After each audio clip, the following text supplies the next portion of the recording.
지금의 내 현주소에서 변화하는 방법은 바꾸거나 받아들이거나 떠나거나 셋 중 하나다. 이 세상에서 가장 힘든 것은 나를 바꾸는 일이다. 바꾸기 위해서는 지금의 나를 있는 그대로 받아들이고 사랑하는 일에서부터 시작해야 한다. 기존의 나의 환경과 습관과 가치관을 재점검해서 떠나보내야 하는 것은 과감히 떠나보내야 변화가 시작된다. 안녕하세요. 따뜻한 책 한 잔입니다. 오늘 여러분에게 읽어드릴 책은 내 인생의 모든 순간에 책이 있었다. 지은이 김희정, 발행 한국경제신문 I. 발행일 2021년 1월 21일입니다. 당신의 인생에 기적을 불러일으켜줄 독서의 기술. 아무것도 하지 않으면 아무 일도 일어나지 않습니다. 시작이 중요한 것입니다. 작은 하는 것을 말합니다. 내 몸을 일으키고 내 생각을 일으킵니다. 행동으로 내 생각과 계획을 구체화해 나가면 됩니다. 일단 움직이자. 움직이면 내면의 나와 대화의 창구가 열립니다. 내면의 나에게 질문을 하게 됩니다. 무엇을 해야 하지? 어떻게 해야 하지? 왜 해야 하지? 끊임없이 사유하게 됩니다. 이러한 사유는 독서를 통해 얻을 수 있습니다. 그래서 우리는 책을 항상 가까이 해야 합니다. 당신이 읽는 책은 당신 자신이 됩니다. 저자는 인생책을 만남으로써 자기 삶의 변화가 시작했다고 말하며 자신의 일화와 깨달음을 통해 인생책을 만날 수 있는 요령을 가르쳐줍니다. 이 책에는 독서 습관을 들이기 위한 시간과 공간을 달리 쓰는 방법이 제시되어 있습니다. 당신을 더 나은 인생으로 바꾸어줄 많은 팁을 얻을 수 있을 것입니다. 그럼 지금부터 본문 일부를 낭독해드리겠습니다.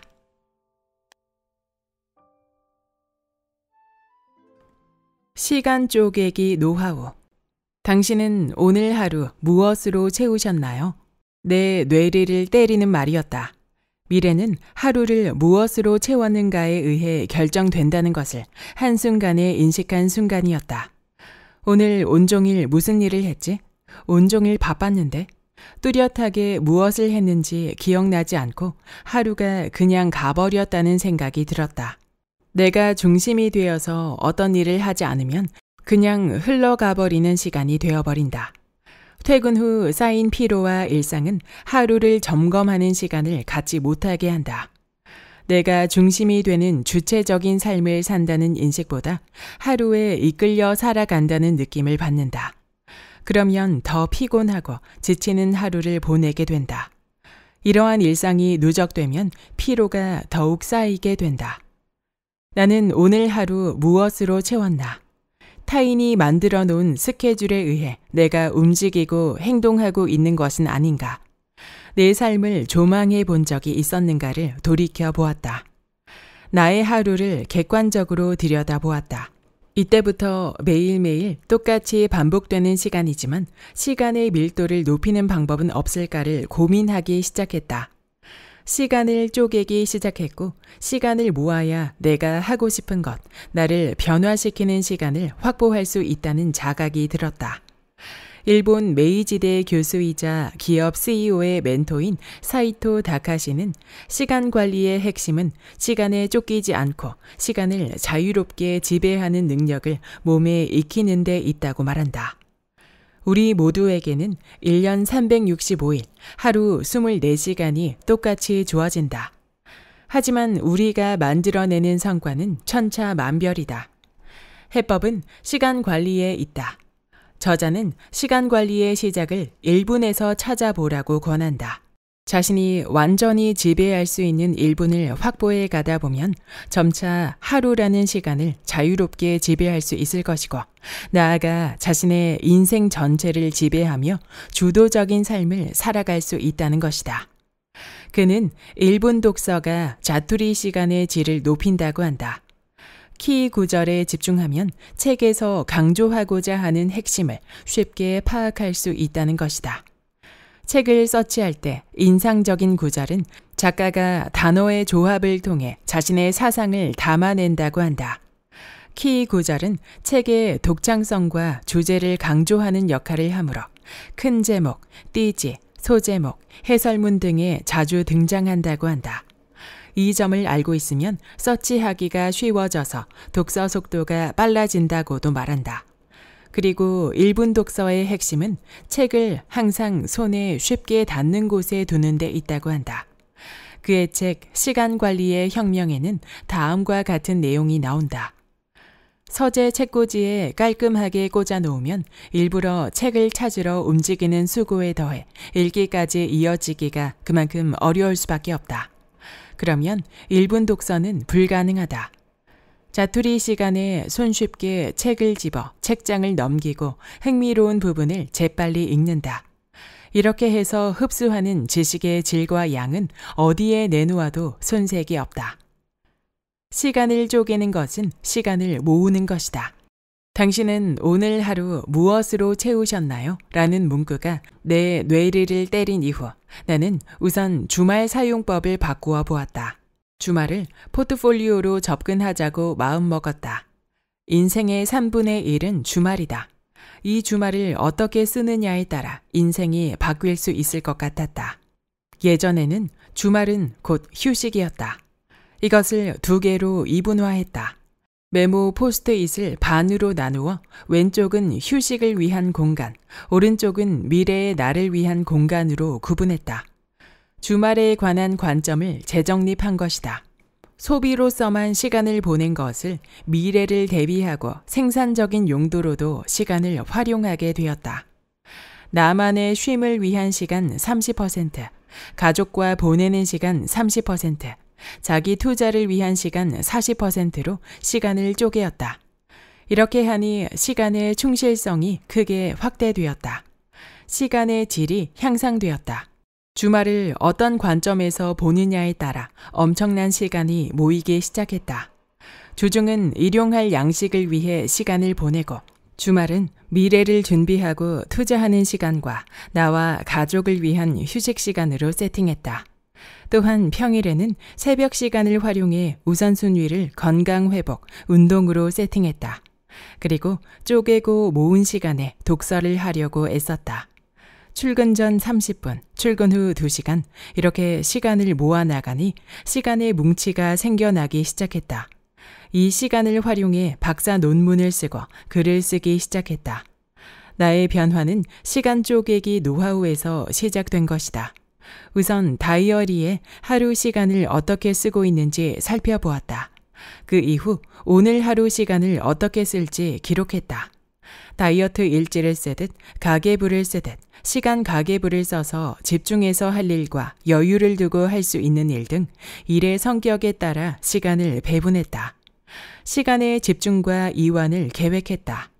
그 장소, 그 공간에 적합한 활동을 배분하는 연습을 했다. 5분, 10분, 15분, 30분의 적합한 활동을 생각하게 되었다. 시간은 생명이다. 시간을 쪼개어서 시간의 밀도를 높이고 목표와 비전에 맞는 시간을 담아 시간을 보존하는 댐을 만들기 시작했다. 물리적 시간의 양을 늘리고 집중력을 키워나갔다. 미래는 결국 시간을 쪼개고 모아서 시간의 댐을 만들어 그 댐에 모은 시간을 가지고 거대한 힘을 만들어 나가는 것이 아닐까. 그 거대한 힘이 나의 잠재된 위대한 힘의 자원이 된다. 이 자원들이 나와 목표와 꿈을 이루어준다. 나는 오늘 하루도 시간을 쪼개고 모은다. 나의 꿈과 목표를 위해.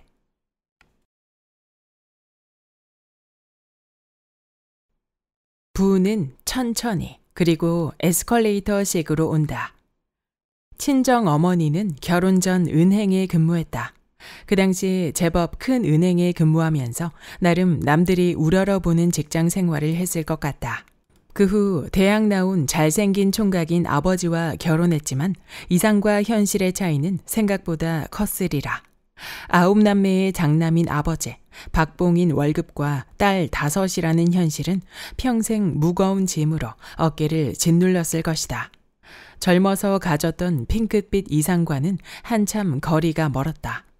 어머니가 살았던 시절에는 여자는 결혼하면 직장을 그만두고 전업주부가 되는 것이 일반적이었다. 아버지 월급만으로 옹기종기 7식구가 먹고 살려고 하니 정말 먹고 사는 일밖에 할 수 없었다. 어릴 때 자주 듣던 말이 있을 때 먹으라였다. 식구가 많다 보니 빵과 같은 간식은 특정한 날에만 먹을 수 있었다. 어머니가 빵을 사오는 날이 아버지 월급날이었다. 어머니는 은행에 다닌 경험 때문인지 또래의 어머니들보다 경제관념이 뛰어났다. 우리 자매들에게 초등학교 3학년이 되자 개인 통장을 개설해 주었다. 저축과 절약, 그리고 예금과 이자 등의 경제관념을 어릴 때부터 키워준 것이다. 어릴 때 은행에 통장을 개설했던 경험이 어른이 되어서 내 경제관념의 뿌리가 되었다. 돈을 모으고 저축하는 기쁨을 배운 것이다. 어머니는 어려웠던 가정 형편이었지만 언니와 내가 사회생활을 하고 첫 월급을 받을 때부터 우리 스스로 돈을 관리하도록 했다. 지금 생각해도 참 감사한 일이다. 지금의 내 나이 정도의 나이였을 텐데 자식들의 월급에 전혀 관여하지 않았다. 돈을 모으고 관리하는 방법을 스스로 터득하기를 바랐던 것 같다. 우리나라는 경제 공부를 어릴 때 잘 시키지 않는다. 돈을 쓰고 저축하고 모으는 것에 관한 공부를 하지 않고 성인이 된 사람이 많다. 그러다 보니 돈과 관련된 사기와 카드빚, 개인 파산 등의 문제가 점점 많아지는 것은 아닐까. 어릴 때부터 학교와 가정에서 돈 공부를 본격적으로 가르쳐야 한다고 생각한다. 우리 집은 내가 고등학생이었을 때까지 2층 단독주택에 살았다. 윗집과 1층 옆방에 전세를 주었다. 언니와 나는 다락방에 살았다. 다락방은 책상 2개가 들어가고 잠잘 수 있는 공간 정도의 크기로 어른 키가 닿는 높이였다. 식당 방 위에 있어서 창고로 쓸 수 있는 공간이었는데 여름이면 너무 더웠다. 책상에 앉아 공부하면 매번 엉덩이에 땀띠가 났다. 겨울에는 식당 방에서 자다가 연탄가스로 죽다 살아난 적도 있었다. 자다가 화장실에 가려고 하는데 몸을 일으킬 수가 없어서 픽 쓰러졌던 기억이 난다. 그 이후 의식을 잃었는데 살 운명이었는지 문을 밀고 나왔다고 한다. 어머니가 싸우는 소린 줄 알고 나왔는데 나는 울고 있고 언니는 의식이 없었다고 한다. 내가 언니를 살린 셈이다. 어머니는 딸 5을 데리고 악착같이 사셨다. 한 푼 한 푼 모아서 우리를 키웠다. 그 덕분에 대학 1학년 때 아파트로 이사를 했다. 내가 대학 1학년 때이니 1987년도의 일이다. 제법 넓은 평수인 49평으로 갔다. 집이 운동장 같았다. 언니와 같이 쓰는 방이었지만 제대로 된 내 방이 생겨서 얼마나 좋았던지 지금도 기억이 생생하다. 우리 가족의 삶의 질이 나아졌다. 아파트는 모든 것이 편리하고 좋았다. 어머니의 절약과 저축 습관, 그리고 부에 관한 열망이 조금씩 우리 가족의 삶의 질을 높여주었다. 어머니는 그 시절 다른 보통의 어머니보다 한 걸음 먼저 부에 관심을 가지고 있었던 것 같다. 속도는 더뎠지만 그 모습을 보고 배운 우리 자매들이 젊어서부터 부를 터부시한다든지 무시하지 않게 살도록 했다. 경제사회에서 부에 관한 관심은 삶의 질과 풍요로 연결된다. 현재의 자유와 풍요로움과 밀접한 관계가 있는 것이다. 그래서일까? 경제적 독립을 해야겠다는 생각을 어릴 때부터 하게 되었다. 그리고 경제적 독립이 자아 성장을 이끌었다. 가정과 사회생활에서도 부에 관한 가치관이 인생에 큰 역할을 차지하는 것 같다. 어머니의 절약과 저축 습관, 그리고 부에 관한 열망 덕분에 잘 살고 싶다는 DNA가 우리 자매들에게 새겨지게 되었다. 집에 대한 로망도 마찬가지였다. 다들 넓고 좋은 집에 살고 싶다는 로망을 갖고 있었다. 2013년 우연히 미분양된 아파트에 대한 홍보물이 나의 손에 들어왔다. 이사를 하고 싶은 마음은 있었지만 현실적으로 여러 가지로 여의치가 않았다. 금전적인 부분부터 정서적인 부분까지 내 마음대로 되는 것이 하나도 없을 때였다. 남편은 지금 사는 집이 고향 같은 집이었다. 어릴 때부터 살고 있었던 집이라 절대로 집을 옮기고 싶어 하지 않았다. 나는 이해할 수 없었지만 설득할 수도 없었다. 큰아이가 고3 때였기에 집에서 다툼과 큰 소리가 나면 안 될 시기였다. 나는 지금 사는 집에서 벗어나고 싶었다. 30년이 넘은 집이라 물이 새는 곳도 있었다. 재건축을 앞두고 있는데 제대로 진척되지 않는 것 같았다. 언제까지 기다려야 할지 막막하기만 했다. 우리 집에서 창밖을 보면 너무나 가고 싶은 아파트가 보였다. 그 아파트는 부산에서 그 당시 최고의 아파트였다. 나도 저곳에 살고 싶다는 어렴풋한 소망이 새어나왔다. 어떻게 하면 될까라고 생각하고 있었을 때 그 아파트의 홍보물이 눈에 띈 것이다. 누군가 인생은 두려움과 용기 사이에 존재한다고 말한 것 같다. 두려움과 용기가 공존하는 마음 상태로 퇴근 후 으슴푸레한 저녁 무렵 분양 사무실을 찾아갔다. 분양 사무실에 가니 너무나 적극적으로 홍보하며 집을 사도록 권유하는 직원이 있었다. 혼자 결정하기가 두렵고 망설여졌다. 과연 내가 잘하는 결정일까? 묻고 또 물었다. 사고 싶었지만 남편의 반대가 눈에 불 보듯 뻔했기 때문이다. 친정 어머니에게 갔다. 어머니와 함께 분양 사무실에 다시 와서 미분양된 집을 봐달라고 했다. 이사를 몇 번 해본 인생 경험자의 안목이 필요했다. 그리고 내 판단이 옳은지에 대한 지지도 얻고 싶었다. 어머니도 적극적으로 지지해 주었다. 계약금을 내고 집으로 돌아왔지만 완고한 남편을 어떻게 설득할 수 있을지 방법이 보이지 않았다. 결국 고3 아이의 수능이 끝난 후 터뜨리자고 결심하고 몇 달을 보냈다. 그 이후 내가 소망하던 그 집에서 8년째 살고 있다. 몇 달 동안 남편과 갈등이 있었지만 문제는 항상 해결하기 위해 존재한다는 말이 있듯이 극복해 나갔다. 어린 시절 아버지는 절대로 아파트에는 이사를 안 가겠다고 버티셨다. 그런데 이사 가는 날 아버지는 제일 먼저 와서 방을 쓸고 닦으셨다. 그때의 아버지 모습과 남편 모습이 오버랩됐다. 남자들은 왜 이렇게 완고한지 모르겠다. 경상도 장남만의 특성일까? 아니면 내 주변 남자만의 문제인 것일까? 부와 관련된 책 중 내가 제일 처음 접한 책은 로버트 기요사키의 부자 아빠 가난한 아빠였다. 1997년 미국에서 처음 출간된 이래 전 세계 51가지 언어로 109개국에서 출판되었고 우리나라에서만 350만 부가 팔렸다고 한다. 경제, 경영, 재테크 분야 최고의 밀리언셀러다. 부자 아빠, 가난한 아빠에는 다음과 같은 내용이 나온다.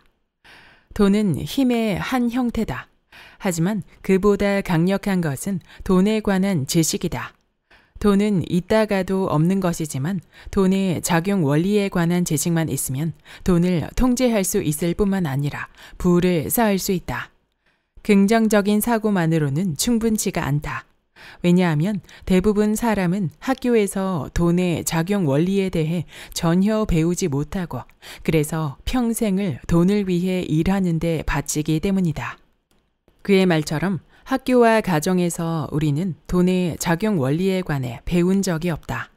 나도 최근에서야 EBS 다큐 자본주의를 통해 자본주의의 본질을 어렴풋이 알게 되었다. 경제에 관한 공부는 자본주의 경제사회의 돈의 작용 원리를 아는 데에서부터 출발하는 것이 아닐까. 부는 천천히 에스컬레이터식으로 온다고 한다. 복리의 법칙을 따르는 것이다.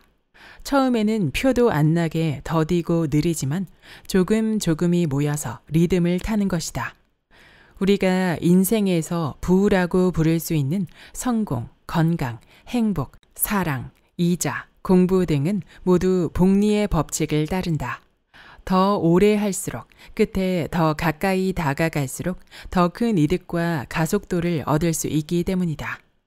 부가 복리 법칙을 따른다면 지금 조금 더디지만 미래의 에스컬레이터를 위해 차근차근 기다리는 기쁨을 누릴 수 있지 않을까.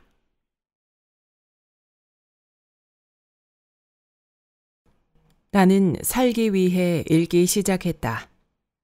누군가 어떻게 살아야 하는 걸까요? 라고 묻는다면 나는 이렇게 말할 것이다. 매일 비우고 매일 채우면서 살아가세요. 라고.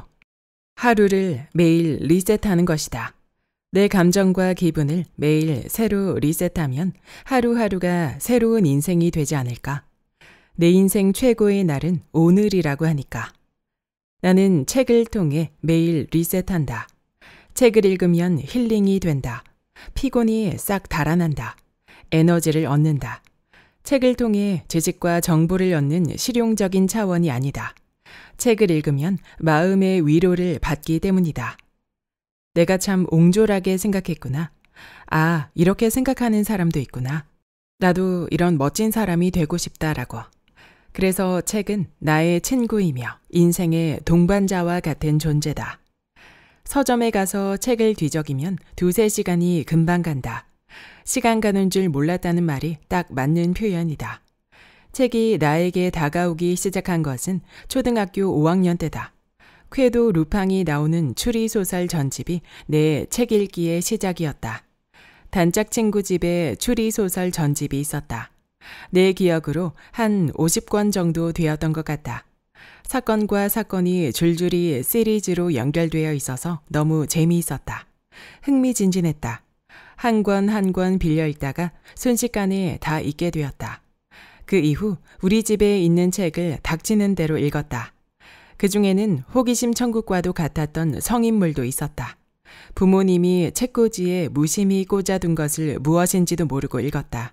그리고 소공자, 소공녀, 톰 소여의 모험, 걸리버 여행기 등과 같은 동화책을 전집으로 읽은 기억이 난다.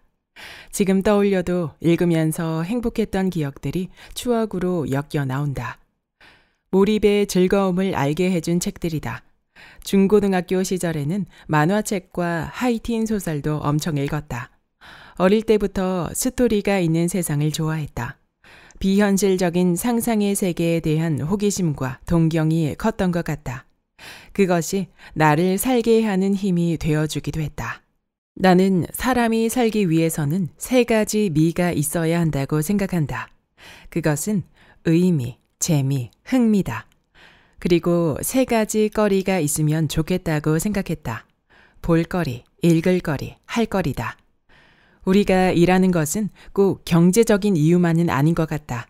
금전적인 것이 상당 부분 차지하기는 하지만 인생에는 의미와 재미와 흥미가 있는 볼거리든지 읽을거리든지 할거리가 있어야 하는 것이다. 일본의 수학자 히로나카 헤이스케는 학문의 즐거움이라는 책에서 창조하는 인생이야말로 최고의 인생이라고 말한다. 그리고 그는 꿈과 노력에 대해 다음과 같이 이야기한다. 꿈이란 참으로 이상한 것이다. 실현하기에 불가능해 보일지라도 그것을 마음에 간직하고 있으면 은연중에 꿈을 이루어 보려고 하는 힘이 생기거나 또 그런 꿈을 가지고 있다는 사실만으로도 삶이 가치 있어 보이기도 한다. 노력이란 말은 나에게는 남보다 더 많은 시간을 들인다는 것과 같은 말이다. 시간이 얼마나 걸리는가 하는 것보다 끝까지 해내는 것이 더 중요하다는 게 나의 신조다. 그는 자신이 다른 사람보다 머리가 좋지 않으므로 무슨 일을 할 때 다른 사람들이 준비하는 시간에 배를 미리 확보하라고 한다. 이 글을 읽고 와, 대단한 사람이다 라고 감탄했던 기억이 난다. 이런 천재 수학자도 남보다 2배 시간을 들여서 노력하는 것을 기본으로 생각하는데 나는 남과 똑같은 시간을 들여놓고 항상 더 나은 성과를 기대했다니. 다니엘 핑크의 새로운 미래가 온다는 내가 앞으로 어떤 관점으로 미래를 준비해야 할지 깨닫게 해준 책이다. 아이들이 미래를 위해 어떤 능력을 키워야 하는지, 어떠한 노력을 기울여야 하는지에 대한 답을 제시해준다. 하이 컨셉트는 예술적, 감성적 아름다움을 창조하는 능력이고 하이 터치는 공감을 끌어내는 능력이라고 한다. 스토리와 디자인이 기업과 사회에서뿐만 아니라 개인의 삶에까지 영향을 미치고 있다. 조직사회에서도 그 사람이 살아온 스토리와 이미지가 평가의 요소로 다루어지고 있다. 사람과 사람과의 관계 역량은 공감을 이끌어내는 능력에서 시작되고 있는 것 같다. 한 집단에서뿐만 아니라 아주 작은 소모임에서도 그렇다. 공감을 끌어내는 능력은 그래서 중요하다. 그 사람에 대한 매력은 공감 능력과 밀접한 관계가 있기 때문이다. 또한 다니엘 핑크는 미래 사회는 직업적 성공과 개인적 만족을 위해 6가지 재능이 필요하다고 한다.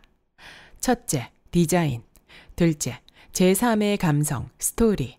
셋째, 창의성을 만들어내는 조화. 넷째, 공감. 다섯째, 웃음과 유머 코드인 유희. 그리고 마지막 6째, 삶의 원동력, 의미다. 이 재능은 개인 브랜드를 만들 때, 그리고 나를 기억할 수 있는 시그니처를 만들 때 키워드로 삼을 수 있을 것 같다. 사람은 심각한 사람, 재미없는 사람 곁에는 되도록 가지 않으려고 한다. 나를 웃게 해주고 즐겁게 해주는 사람에게 다가가는 본능이 있다. 그래서 유머와 공감력과 자신의 스토리가 있는 사람 주변에는 사람들로 항상 북적인다. 나는 쉽고 가벼운 책부터 읽어야 한다고 생각한다. 한 권을 다 봤다는 작은 성공 경험이 참 중요한 것 같다. 한 권을 다 읽고 나면 뿌듯한 기분이 들고 또 읽고 싶다는 욕구를 느낀다. 일도 하기 쉬운 일부터 시작하는 것이 효율적이라고 생각한다. 누구나 몸의 엔진을 가동할 때 꽤 시간이 든다. 그러나 한 번 시작하면 그냥 하게 된다. 한 번 마음 먹기가 힘든 것이다. 그래서 시작이 반이다라는 말은 맞는 말이다. 시작하는데 에너지가 90% 들어가니 말이다. 독서의 시작은 무엇보다 읽고 싶은 분위기를 만드는 것이 중요하다고 생각한다. 그래서 나는 내가 가장 좋아하는 카페에서 좋아하는 커피를 마시며 책을 읽는다. 그러면 쉬운 독서가 된다. 나는 책을 읽고 책을 쓰면서 인생을 채우고 싶다. 다른 사람의 스토리를 읽고 나의 스토리를 담을 수 있는 글 쓰는 사람이 되면 참 좋겠다. 그것이 아프고 힘들다고 느낀 순간에 손을 내밀어준 책에게 고마움을 표현하는 나만의 방법일 것 같다. 그리고 내가 쓴 책이 아프고 힘들다고 느끼는 사람에게 위로와 격려가 되면 참 좋겠다. 나는 살기 위해 읽기 시작했다. 내 인생에 관한 물음을 책에서 찾고 싶었다. 그냥 살아내는 것이 답이라고 해도 그 답을 책에서 찾고 싶었다. 나를 위로하는 한 문장, 내가 공감하는 한 구절이 필요했다. 그래야 내가 살아갈 힘을 얻을 것만 같았다. 멋지게 늙어간다는 것은 내 딸과 아들에게 자랑스러운 엄마가 되는 것이 아닐까? 바쁜 엄마로 인해 아파하며 자란 아이들에게 자랑스러운 엄마로 비추어지고 싶다. 가치 있는 삶을 살아가는 사람으로 기억되고 싶다. 그리고 나에게는 한다고 하면 해내는 사람으로 나 자신을 스스로 인정해주고 싶다. 살아낸다고 수고했어, 희정아. 라고 나를 톡톡 격려해주고 싶다.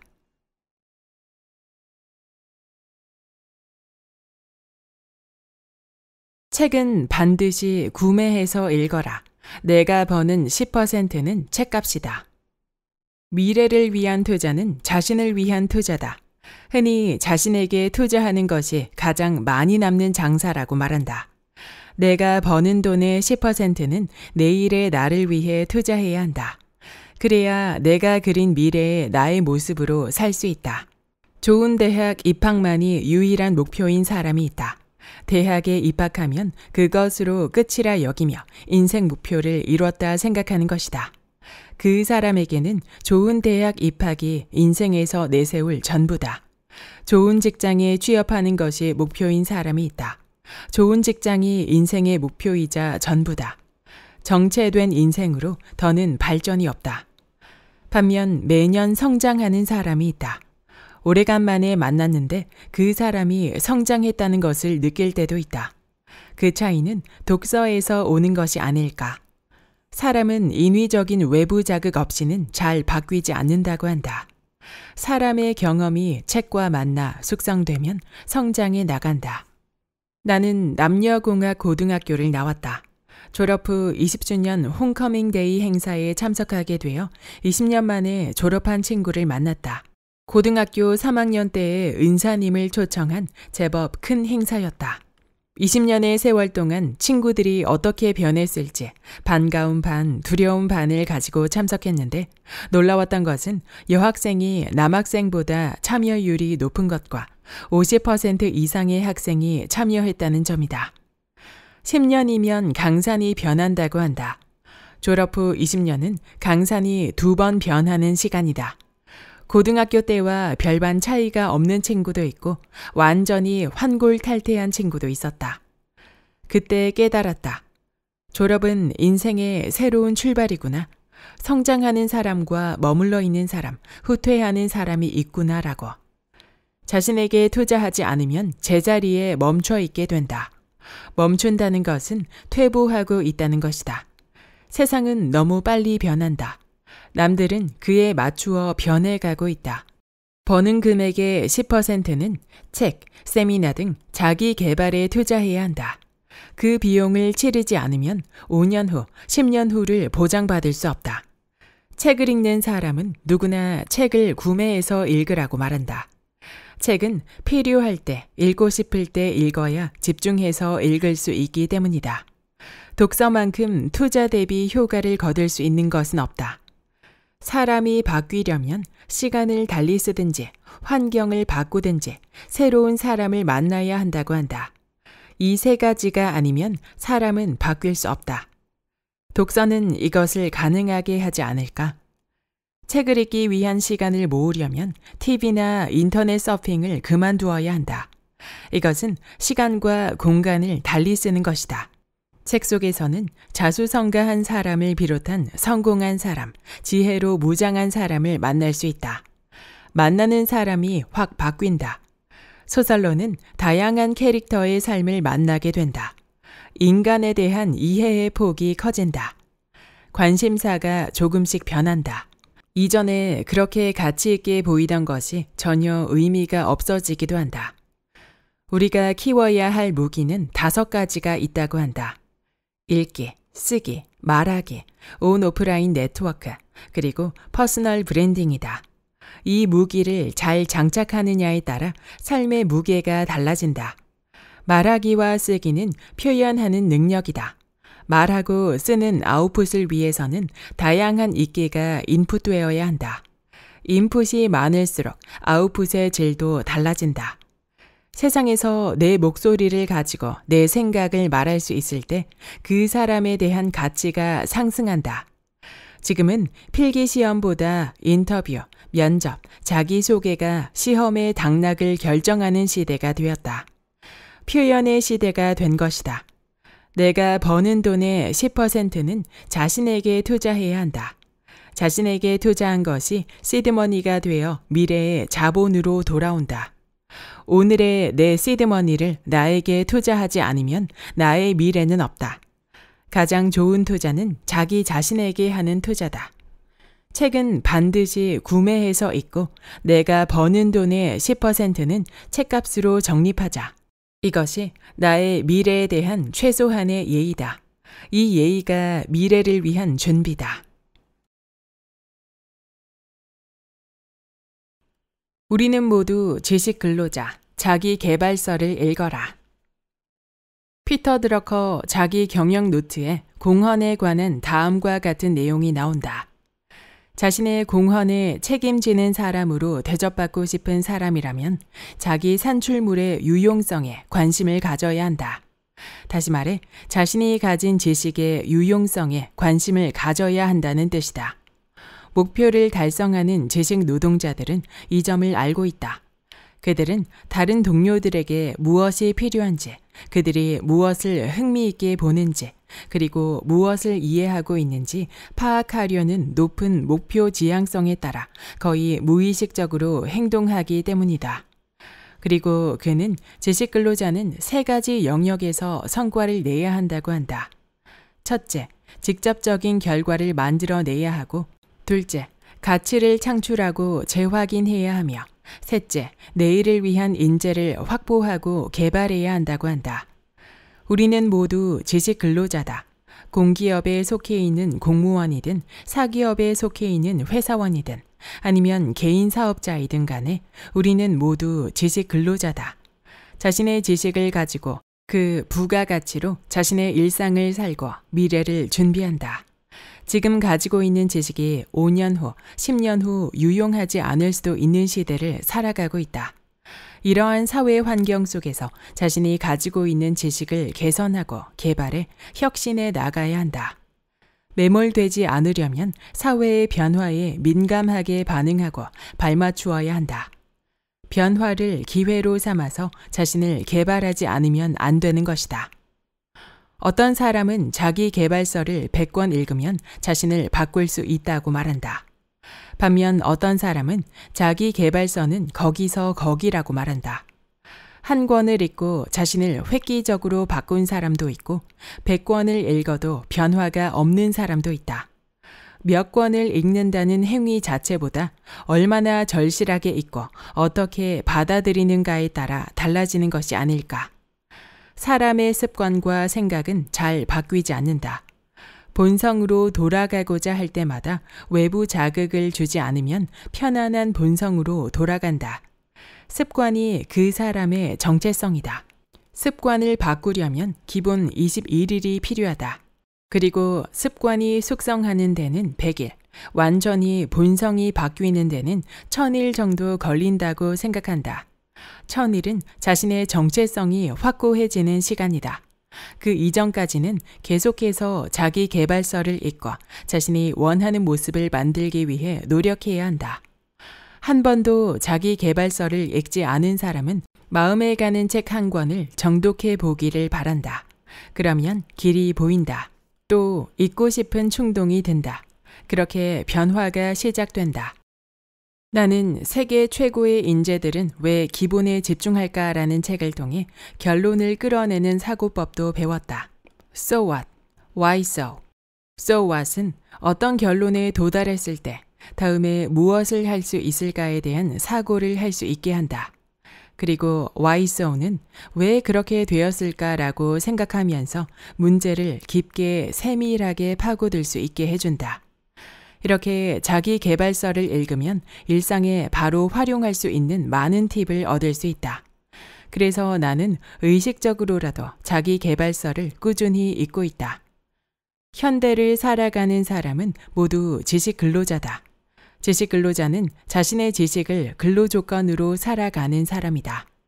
지식을 확장하고 개발하지 않으면 미래에 자신의 존재 가치가 상실될 수도 있다.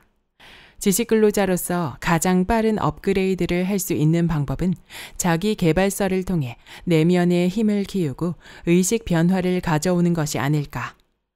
교사뿐만 아니라 직장인을 위한 단계별 자기 개발 프로그램을 개발해 자신을 업그레이드 시키는 방법을 공유하고 싶다. 내가 밟아온 30년의 직장 생활의 노하우를 반영한 프로그램을 만들어 보고 싶다. 이 프로그램이 자기 개발에 관심 있는 사람에게 조금이나마 도움이 된다면 의미 있지 않을까. 시대가 바뀌고 세월이 흘러도 변하지 않는 것이 개인의 성장과 자기 혁신에 대한 요구이기 때문이다. 여기까지 내 인생의 모든 순간에 책이 있었다의 본문 일부였습니다. 이 책의 저자 김희정님은 교사로 17년, 장학사 8년, 교감 3년을 거친 교육자이자 작가, 북큐레이터, 독서 코치로 활동하고 있습니다. 그녀는 일본어 교사로서 여러 일본 연수를 통해 국제적인 안목을 키워왔으며 엄마로서 아내로서의 역할을 병행하며 독서를 통해 성장한 인생 이야기를 풀어내고 있습니다. 저자는 고등학교 시절 책을 머리맡에 두고 잠든다는 선생님의 말이 멋있어 보여 본격적으로 책을 가까이 하게 되었다고 고백하는데요. 저자는 20살에 대학을 실패했을 때도, 워킹맘으로서 아이의 질병을 뒤늦게 알게 되었을 때도, 낯선 일본 땅에서 가족과 떨어져 연수를 받을 때에도 모든 인생의 고비들에서 책을 통해 해답을 얻고 위로를 얻었다고 말합니다. 나는 살기 위해서 읽기 시작했다. 내 인생에 관한 물음을 책에서 찾고 싶었다. 라는 저자의 말에서 저는 깊은 공감을 느꼈습니다. 저도 결혼하고 아이를 낳고 나서야 책을 읽기 시작했는데요. 제가 원했던 인생의 해답과 궁금증, 그리고 기쁨과 위로까지 책을 통해 삶의 깊이가 달라진다는 사실을 깨달았기 때문입니다. 저도 요즘은 일주일에 3권을 완독하며 지내고 있는데요. 독서 시간을 확보하기 위해서는 시간을 쪼개서 살아야 한다는 사실을 누구보다 절실히 깨닫고 있습니다. 저자는 1분 독서라는 개념으로 틈틈이 시간을 내고 모아서 시간을 보존하는 댐을 만들어야 한다는 표현을 썼습니다. 나의 미래를 만드는 것은 지금의 시간의 댐을 어떻게 만들어 나가느냐에 달려있다는 사실을 깊이 새기는 구절이었습니다. 이 책에서는 저자가 자신의 여러 역할을 수행하며 어떤 스토리로 지금의 성장을 이끌어냈는지 깊이 있는 인생 이야기를 들을 수 있습니다. 또한 각 에피소드에 맞는 저자의 인생책들이 곳곳에 소개되어 있어서 좋은 책들을 추천받을 수 있었습니다. 이어 독서 습관을 잡는 노하우가 소개되어 있어서 독서를 제대로 하고 싶은 분들에게 정말 유용한 책이라 생각되었습니다. 여러분도 이 책과 함께 즐거운 독서 습관을 만들어 가시길 바랍니다. 구독과 좋아요와 댓글은 큰 힘이 됩니다. 다음 영상에서 만나요.